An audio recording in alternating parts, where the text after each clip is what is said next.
उपासना समर्पण योग अध्याय 3 डे 84।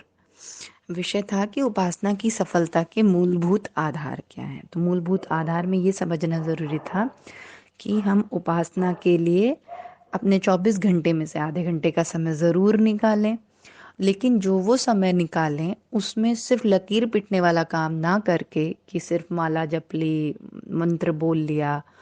तो चित्त की जो उद्विग्नता है, गुरुदेव कहते हैं कि मन का जो चंचलता है या जो एक बेचैनी है वो बनी ही रहेगी अगर कनेक्ट नहीं हुए उस परम तत्व से।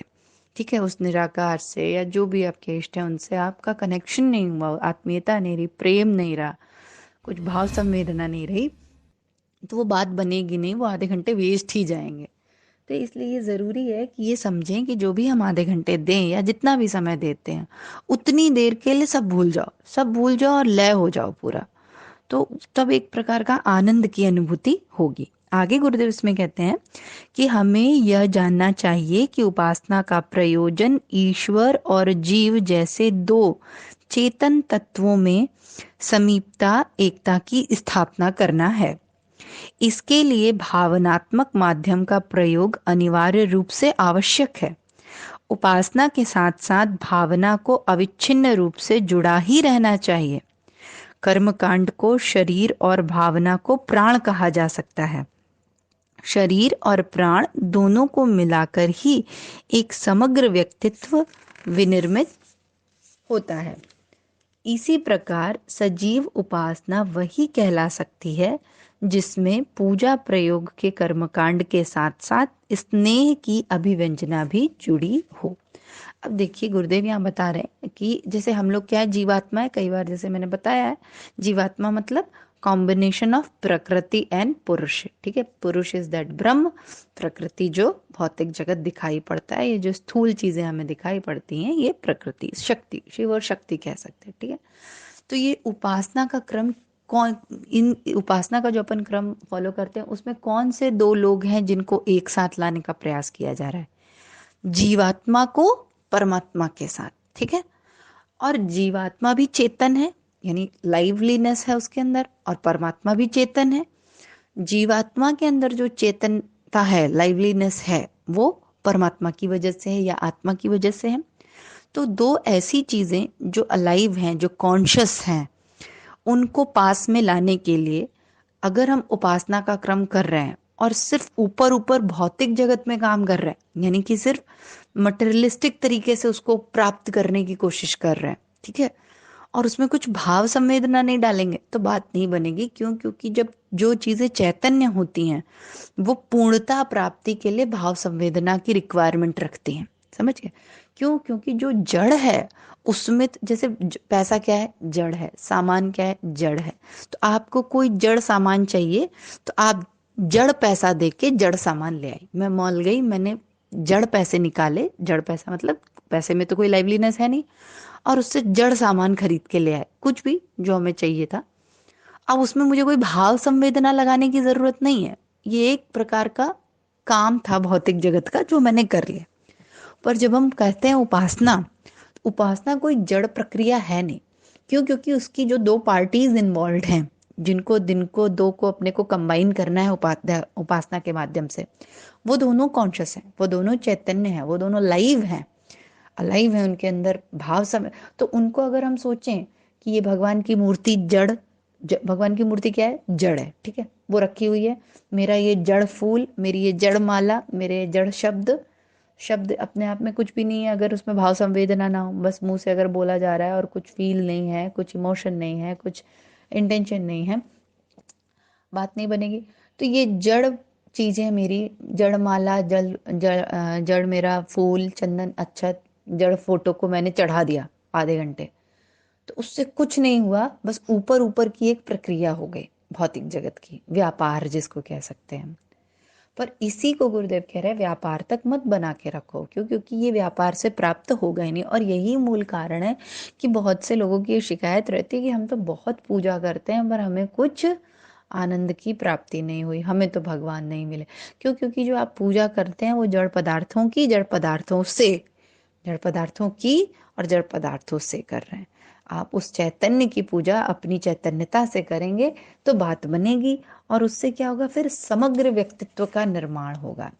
तभी इसको सजीव उपासना वही कहलाती है जो पूजा प्रयोग के कर्मकांड के साथ साथ स्नेह की अभिव्यंजना भी जुड़ी हुई हो। स्नेह, पूजा प्रयोग तो करना ही है, वो तो कर्मकांड जरूरी। अब उसमें भाव तब आएगा कि जब लिटरली फील हो रहा हो कि ये जो मैं मंत्र जप रही हूँ माला के माध्यम से, इस मंत्र के माध्यम से मैं कनेक्ट कर पा रही हूँ उस परम तत्व से।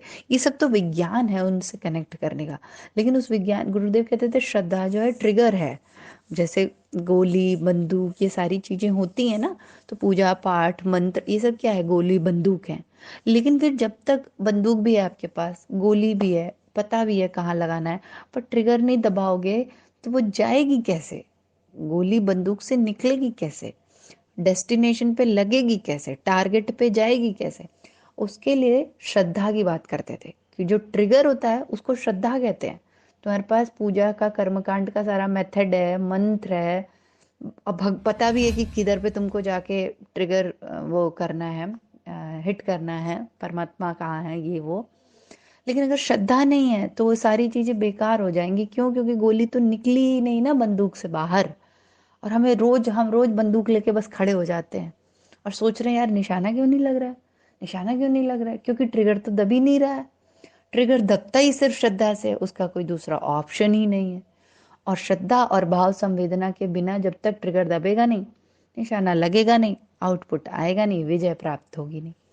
आगे गुरुदेव इसमें कहते हैं, उल्लास इस अभिव्यंजना पर ही निर्भर है। जिनके मन नहीं मिले, केवल शरीर ही समीप है, उन्हें मिलने का आनंद क्या आएगा।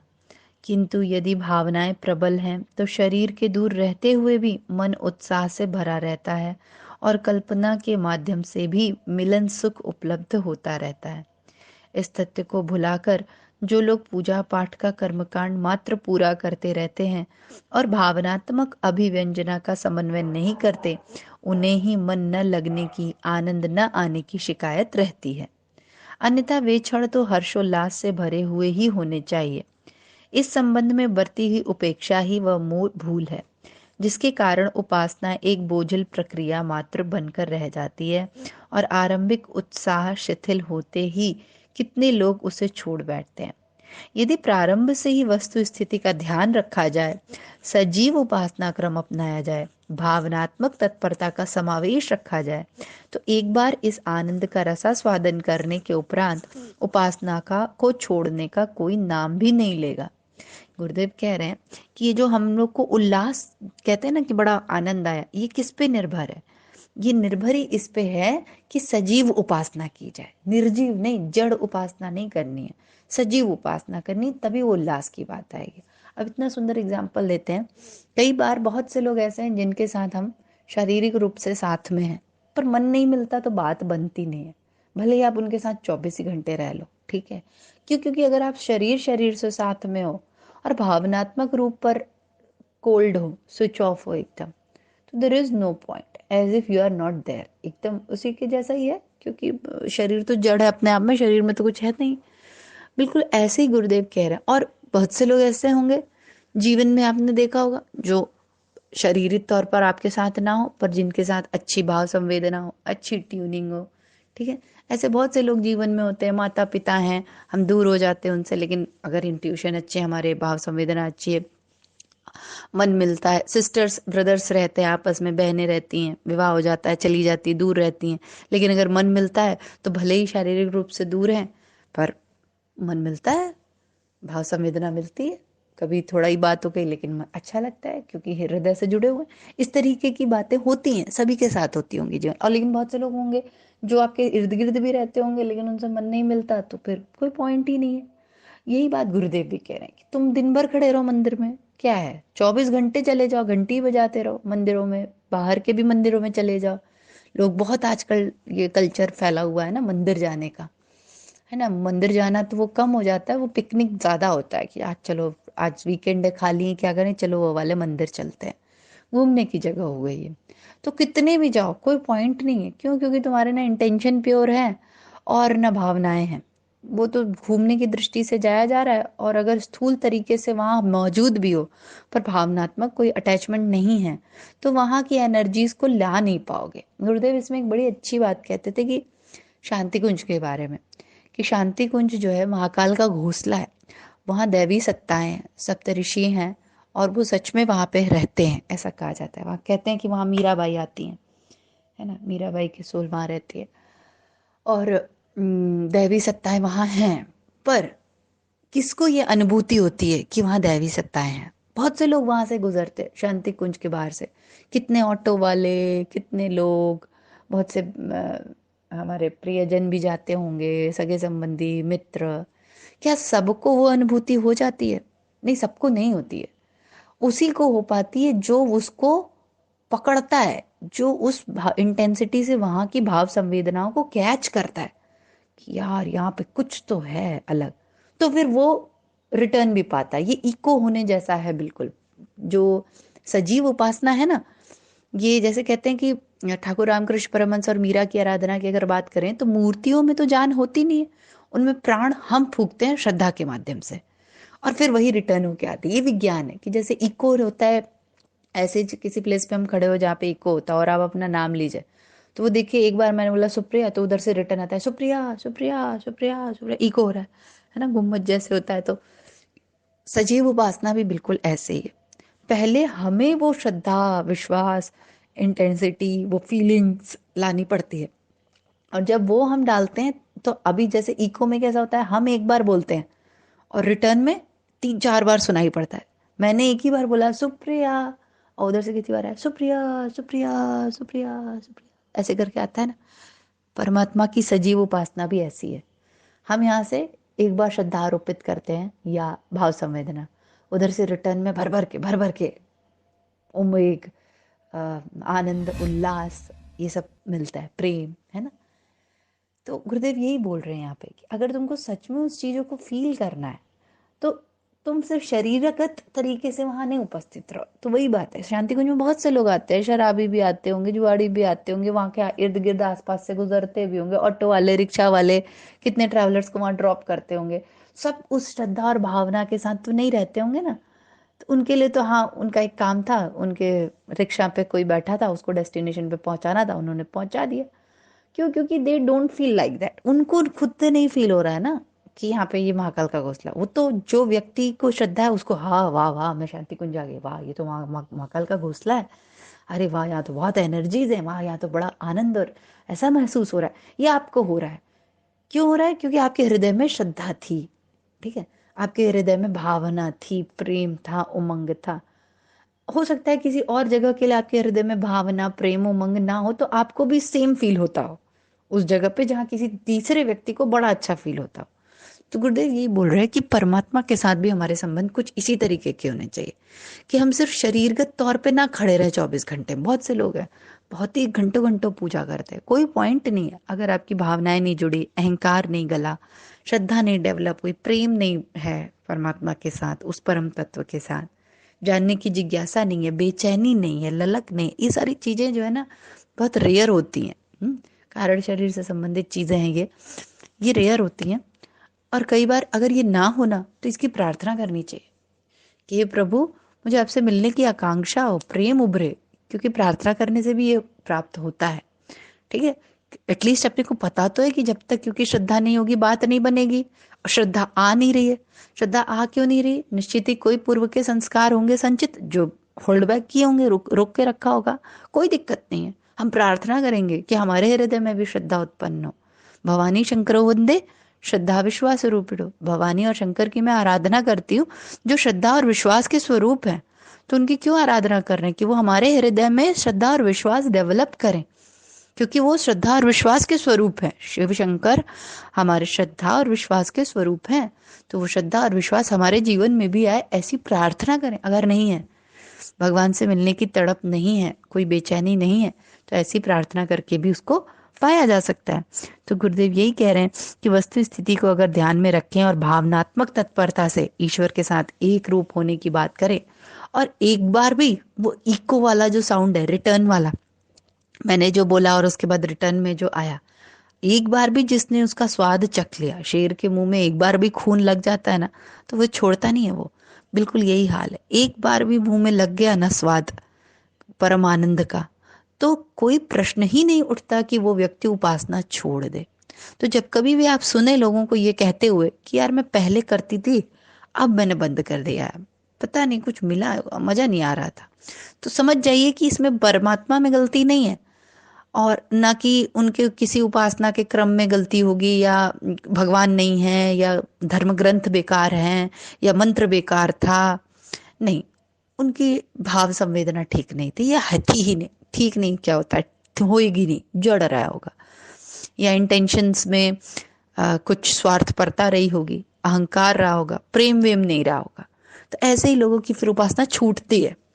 क्यों? क्योंकि जिन्होंने सच्चे तरीके से उपासना करी है, तो उनकी उपासना छूटने की कोई बात आती नहीं। क्यों? क्योंकि उनको निश्चित है रिटर्न में इको होता है, आता है, और एक बार भी चख लिया तो वो और प्राप्त करने की। अब ये तो ऐसा आनंद है कि जिस मनुष्य का स्वभाव है एक्सपेंशन का, आत्मा जो है एक्सपेंशन का उसका स्वभाव है, आत्मीयता विस्तार हम लोग कहते हैं ना, तो वो एक जगह फिर रुकती नहीं हो कि अब थोड़ा सा चख लिया, हाँ हाँ हो गया, बस बस। फिर वो और मन की प्रवृत्ति होती है उसमें, और डूबते जाना। तो इसीलिए मन को बहुत शानदार चीज कहा गया है कि मन अगर आपको संसार की तरफ डुबाता है तो मन ही, अगर मन बांधता है तो मन मुक्ति का भी कारण है, मन अगर बंधन है तो मन मुक्ति भी है। तो ये बहुत जरूरी है कि हम अपने इस बंधन को स्वयं से तोड़ दें, सांसारिक बंधन को, और इसको मुक्ति वाले मार्ग पे लगा के परम आनंद की प्राप्ति करे, रसास्वादन करे। उसको प्राप्त के बिना बेचैनी जाएगी नहीं। प्रॉब्लम ये नहीं है कि सांसारिक चीजें बेकार हैं या उनको नहीं लेना चाहिए, इस मतलब ऐसी कोई बात नहीं, क्योंकि लीलाधारी की लीला देखिए, सब कुछ परमात्मामय है। तो क्या सांसारिक चीजें परमात्मामय नहीं है? वहां भगवान नहीं है? बिल्कुल है, पर वो क्षण भंगुर है। माया को अनिर्वचनीय कहा गया है सब जगह, शास्त्रों में, वेदांत में। अनिर्वचनीय का अर्थ पता है क्या होता है? जिसकी कोई ठीक ठीक स्थिति नहीं है, क्षणभंगुर, नाशवान। श्रीमद् भगवत गीता में है कि हे अर्जुन, तुम इस सुख रहित और नाशवान क्षणभंगुर मनुष्य तन को प्राप्त करके निरंतर मेरा ही स्मरण करो। अब वो साफ साफ बता रहे कि देखो ये सुख रहित है और क्षणभंगुर भी है और नाशवान है। तीन एट्रीब्यूट्स बता दिए। एक तो सुख रहित है, हम सारा जिंदगी सुख ही ढूंढते हैं और वो माया में ही ढूंढते रहते हैं और मनुष्य तन में ही ढूंढते रहते हैं। और कृष्ण साफ साफ लिख रहे हैं भाई सुख रहित है और तुम डायरेक्शन गलत है तुम्हारा। दूसरा एट्रीब्यूट क्षणभंगुर है, अनिर्वचनीय, कुछ पता नहीं है, अभी है और अभी नहीं। अभी मैं ऑडियो रिकॉर्ड करके ऑफ करूं, मे भी कल का ऑडियो नहीं रिकॉर्ड कर पाऊं, हु नोज। कोई गारंटी है इस जीवन की? कुछ नहीं कहा जा सकता। एक तो सुख रहित है, क्षणभंगुर है, और क्या है? नाशवान है। निश्चित ही इसका अंत होगा ही होगा, खत्म होने वाला है, ठीक है, श्योर है, आज नहीं तो कल। तो इतने ढेर सारे एट्रीब्यूट, और ये सब सच है मोस्ट इम्पोर्टेंटली कि ये सब सच है ना? ये कोई ऐसे फिलॉसफी नहीं है या कुछ इमेजिनेशन नहीं है कि बस हमने लिख दिया है, इमेजिनरी चीज नहीं है। ये सब हम अपनी आंखों से तर्क लगा के, बुद्धि लगा के देख सकते हैं कि हाँ ये यार कृष्ण ने एकदम सही बात, एकदम सुख रहित है, नाशवान है और क्षणभंगुर है, और इसी के पीछे भागते रहते भागते रहते भागते रहते हैं। तो बुराई माया में नहीं है, माया तो लीलाधारा का, ऐसे समझे, खेल है परमात्मा का। हम खेल में डूब जाएं और कहें कि हम सारी जिंदगी इसी में रहना चाहते हैं, हम सोच रहे हैं इसी में बने रहें, तो वो थोड़ी, खेल में तो जीत हार सब होगा। खेल में जीत भी होगी, हार भी होगी, कोई अपशब्द भी कहेगा, फिर कभी कोई प्रशंसा भी कर देगा, लेकिन सब कुछ क्षणिक होगा। बात इसकी है, खेल का आनंद ही तब आएगा जब किसी परमानेंट चीज से जुड़े हुए हो, जब अपने रियल स्वरूप से जुड़े हुए हो कि मैं तो वो परम ज्योति सच्चिदानंद स्वरूप हूं और यहाँ खेल रही हूँ। तब तो तुम्हें आनंद आने लगेगा, तब तो लगेगा कि तब तब जब गालियां भी पड़ेंगी खेल में तो लगेगा हाँ यार खेल ही तो है, तो मजे आएंगे फिर। है जैसे मूवी वगैरह में एक्टर एक्ट्रेसेस एक्टिंग करते हैं, तो एकदम से सच में जब उनको रोने वाला सीन होता होगा तो क्या सही में रो रहे होते होंगे? हो सकता है कि मूवी को एकदम रियल दिखाने के लिए, कि मूवी थोड़ी रियलिस्टिक लगे, ऑस्कर वगैरह मिले, तो सही में रो रहे होंगे। अच्छा, आपने कभी ये फील किया है कि कौन सी ऐसी जगह है जहां पर अगर कुछ बहुत बुरा हो रहा है, बहुत नेगेटिव मार धाड़ की वो, लेकिन उसका आउटकम पॉजिटिव होता है। वो होती है मूवीज, उन ऐसी मूवीज को दिए ऑस्कर मिलता है। मारधाड़ मतलब जो बहुत सेंसिटिव और ये और वो होते हैं। क्यों? क्योंकि वो मूवी है, वो दिखा, उन्होंने उसको रिप्रेजेंट इतने तरीके से किया हुआ है अच्छे से कि ऐसा लग रहा है कि एकदम ओरिजिनली ये रो रहे हैं, सच में ऐसा है, तो उनको ऑस्कर मिल गया। बाकी हम लोग अपनी रियल जिंदगी को मूवी की तरह क्यों नहीं देखते, सपने की तरह क्यों नहीं देखते? जैसे सपने में अगर आपके साथ कुछ भी होता है तो उठने के बाद क्या ज्यादा पैम्पर करते हो? थोड़ी देर सोचते हो कि हाँ यार सपना देखा था, अच्छा था, खुश हो गए थोड़ी देर। पूरे दिन थोड़ी लेके बैठे रहते हैं। या बुरा था यार, सपना बुरा था, थोड़ी देर सोचा ओचा, दो चार लोगों से डिस्कस किया, भूल गए, अगले दिन तो बिल्कुल ही भूल गए। बिल्कुल ऐसे ही जिंदगी के एक एक पल है। अभी पीछे के जितने दिन आपके बीते हैं आज के समय में, जितने भी साल के हम हो गए, याद है क्या? थोड़ा बहुत याद होगा तो याद होगा, नहीं तो हम अपना करंट में ही जीते रहते। ये खेल है, स्वप्न है। तो इसको सही तरीके से जीने के लिए जरूरी है कि कोई एक ऐसा आधार हो। तो अब जब ये क्षण भंगुर है तो ऐसे समझिए, एक्चुअली बेचैनी क्यों होती है पता है? बेचैनी इसलिए होती है कि ओ माय गॉड, मैं एक ऐसी जगह पे खड़ी हूं जिसका कोई आधार ही नहीं है। जैसे मान लो अगर मैं मेरे को सुप्रिया मानती हूँ, तो आप सोचिए हम एक आधार रहित, बेस रहित स्थान पर हैं। सुप्रिया बेस रहित है एकदम। शरीर क्षणभंगुर, हवा में उड़ रहा है, कभी भी गिर जाएगा। मन क्षणभंगुर, बुद्धि क्षणभंगुर, नाशवान, कुछ मतलब अनसर्टेन। तो जब इतना अनसर्टेनिटी है तो कैसे अच्छा लगेगा? यही बेचैनी का कारण है। और अपन क्या सोचते हैं बेचैनी का कारण क्या है? कि हमको फलाना चीज चाहिए, फलाना व्यक्ति चाहिए, फलाना वस्तु चाहिए, फलाना ये कुछ नहीं चाहिए। ये बेचैनी हो ही इसलिए रही है कि हम आधार ढूंढ रहे हैं, हम टिकना चाहते हैं, हम आलंबन करना चाहते हैं, हम लय होना चाहते हैं कहीं। तो हमको कुछ नहीं दिखाई पड़ता। शरीर में सबसे पहले पैदा होते ही इंद्रियां हैं 5। तो शरीर देखता है कि अच्छा ये 5 इंद्रियां हैं तो ये मिली होंगी जरूर भोग करने के लिए। अब किसी ने बताया तो है नहीं। शुरुआत में कलयुग सतयुग वगैरह में बताया जाता था, बच्चों को गुरुकुल भेज दिया जाता था तो बता दिया जाता था कि देखो जीवन क्यों मिला है, ये वो। अब कलयुग में तो बस पैदा हो गए हैं, 5 इंद्रियां मिल गई हैं, बड़े हो गए, मन बुद्धि चित्त अहंकार है। किसी ने बताया नहीं कि इसका इस्तेमाल कैसे करना है। और बस हम चुपचाप जाके हमने खुद से फाइंड आउट कर लिया कि अच्छा यार हाथ है, पैर है, मुंह है तो खाना है, आंख है तो देखना है, चलो करते हैं, यही कर लेते हैं, इसीलिए मिला होगा। इन्वेस्टिगेशन तो किया ही नहीं। और कई बार बड़ा दुख होता है कि माता पिता जो है आध्यात्मिक शिक्षा को महत्वपूर्ण नहीं समझते। कहीं ना कहीं उसमें उनको धन की प्राप्ति नहीं होती, शायद इसलिए महत्वपूर्ण नहीं समझते होंगे। जैसे गणित इंपॉर्टेंट है, जैसे रसायन शास्त्र इंपॉर्टेंट है, जैसे भौतिकी इंपॉर्टेंट है, हम ये क्यों पढ़ रहे हैं? क्यों गणित के न्यूमेरिकल के लिए सूत्र पढ़ते हैं? क्यों नहीं अपनी दादी मम्मी, दादा पापा, अपने परिवारजनों से पूछ के हल लिखाते हैं कि मम्मी जा रहे हैं गणित की परीक्षा है, बताइए आज क्या लिख कर आएंगे? दादी आप बता दीजिए। दादी बैठी हैं, बता देंगे, हाँ बेटा 10 लिख देना। हम जाएंगे, जो भी पूछा जाएगा उसका उत्तर 10 लिख देंगे बिना सिर पैर के। और जब टीचर पूछेगा कि 10 क्यों लिखा था, अरे हमारी दादी बताई है, लिख दिए हम। यही हाल हम लोग अपने जीवन के साथ करते हैं। हम जानना ही नहीं चाहते कि ये क्या है, क्यों है, कैसे है। दादी पापा चाचा काका काकी, समाज, दोस्त मित्र यार, इनने बता दिया कि देखो तुमको शरीर और इसका ये उपयोग करना है, तुमने वो करना शुरू कर दिया। और उनको खुद भी नहीं पता था। हमने कभी पढ़ने की, फैक्ट्स जानने की कोशिश की? तो अध्यात्म में आने से लोग अपने बच्चों को इग्नोर करते हैं, नहीं मत जाए, नहीं तो विवेकानंद बन जाएगा, वैरागी बन जाएगा, गीता पढ़ रही है, बंद करो बंद करो बंद करो, योगी सन्यासी बन जाएगी, घर छोड़ के चली जाएगी, ऐसा कर देगी वैसा। क्यों भाई? ये भी एक विज्ञान है, ये भी एक, जैसे मैं भौतिकी पढ़ रही हूँ, जैसे मैं गणित पढ़ रही हूँ। क्योंकि गणित पढ़ना इसलिए जरूरी है क्योंकि अगर मुझे पता नहीं होगा कि उसको कैसे हल करते हैं प्रश्नों को, सूत्र क्या होते हैं, तो मैं गणित के आने वाले प्रश्न पत्रों में आने वाले प्रश्नों को हल नहीं कर पाऊंगी। और दादी मेरी मदद नहीं करेंगी गणित का प्रश्न हल करने में, या भौतिकी का या रसायन का, ना पिताजी हेल्प करेंगे। तो माता पिता आपको अलाउ कर देते हैं, हाँ हाँ बिल्कुल स्कूल जाओ और सब पढ़ो। इसमें देखिए उनका स्वार्थ है, क्योंकि तुम जब पढ़ोगे तो तुम बड़े अफसर बन जाओगे और तुम्हें दहेज मिलेगा ढेर सारा, अब कम पैसे कमा के लाओगे। पर आध्यात्मिक विद्या में उनका कोई फायदा नहीं है, क्योंकि उनको स्वयं नहीं पता। जब उनको स्वयं नहीं पता, ये तो उनको दिख रहा है। आध्यात्मिक विद्या भी उतनी ही जरूरी है। जब जीवन की कठिन परिस्थितियां आएंगी, ये क्या मन में भावनाएं कहाँ से आ रही हैं, इमोशंस कहाँ से आते हैं, डिप्रेशन क्यों आता है, मैं क्या हूँ, ये फीलिंग्स क्या होती हैं, कोई बता रहा है आपको?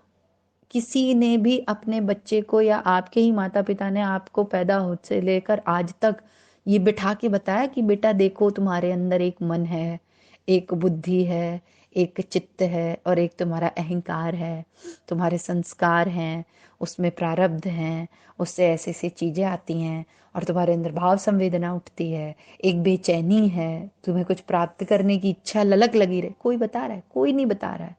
कोई इसलिए नहीं बता पा रहा है क्योंकि उसको स्वयं ही नहीं पता है, और बेचैन सब है, सब बाहर की तरफ लेकिन भाग रहे हैं। जब गुरु जीवन में आते हैं, अध्यात्म आता है, वो बताता है बाबा जैसे अदर सब्जेक्ट है वैसे ये एक सब्जेक्ट है, ये एक अवेयरनेस है। स्पिरिचुअलिटी एक लाइफ स्टाइल है, एक अवेयरनेस है। वो बाबा जोगी बनना नहीं है कि पहाड़ों में चले गए, हिमालय। ये एक ज्ञान है, इसका अर्जन करना जरूरी है जीवन के महत्वपूर्ण प्रश्नों को हल करने के लिए। एक बार को हम अगर वैसी तरीके से अनपढ़ हैं तो चलता है कि हम नहीं पढ़े लिखे हैं, जीवन कट जाएगा। लेकिन अगर हमको इस अध्यात्म का ज्ञान नहीं है तो जीवन नहीं कटेगा, बड़ी दुर्गति होती है, बड़ी दुर्गति। विषम देख ही रहे हैं, ये जो इतना जो बवाल मचा हुआ है ना चारों तरफ, उसका कारण ही ये है कि हम स्वयं को जानते ही नहीं है। हर व्यक्ति आप देखिए जो बहुत क्रोधी है, जो बहुत डिप्रेस्ड है, या जो बहुत अपने आपे से बाहर हो रहा है, आप पाएंगे कहीं ना कहीं करुणा दया उसके प्रति कि वो बीमार है। क्या बीमारी है उसकी, उसको पता ही नहीं कि उसके अंदर क्या चल रहा है और उसको उसको कैसे काम करना है, कैसे उसको कंट्रोल करना है, कैसे उसका मालिक बनना है।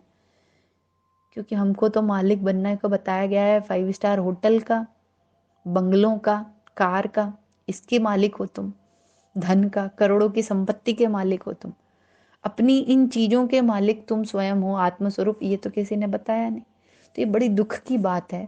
सभी से एक निवेदन ये जरूर रहेगा, बच्चों को आध्यात्म से दूर ना रखें। रुझान देख लें, हो सकता है सभी बच्चे उस तरफ रुझान ना हो, लेकिन उनका रुझान क्रिएट करें। नहीं है अगर तो क्रिएट करें।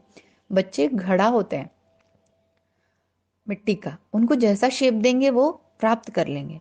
और ऐसा बिल्कुल नहीं सोचे उनको अध्यात्म से जोड़ देंगे तो बैरागी बन जाएंगे और जोगी महात्मा बन जाएंगे। और बन भी गए तो क्या शानदार जीवन रहेगा। एटलीस्ट वो अपने जीवन को जीने लायक तो रह जाएंगे ना। आप मर जाओगे तो भी वो अपने जीवन की विषम परिस्थितियों में खड़े होने लायक तो रहेंगे, उनसे जूझने लायक तो रहेंगे ना। तो कई बार बड़ा दुख होता है कि बचपन से किसी ने क्यों नहीं बताया। वो तो गुरु जीवन में आए तो उन्होंने बता दिया, किस्मत से, भाग्य से, प्रारब्ध से। और अगर ये सिस्टम ही हो, कल्चर ही हो कि नहीं, सारे सब्जेक्ट की तरह तुमको ये भी जानना जरूरी है कि तुम क्या हो, आत्मा क्या है, परमात्मा क्या है, जीव क्या होता है, मुक्ति क्या है, बंधन क्या है, तो बात ही कुछ और होती। तो इसी भाव के साथ आज का यहाँ समाप्त करते हैं। जय गुरुदेव, सभी को प्रणाम। हमारे YouTube चैनल को सब्सक्राइब करें और बेल आइकन को दबाकर ऑल पर क्लिक करें ताकि नोटिफिकेशंस आपको मिलती रहें।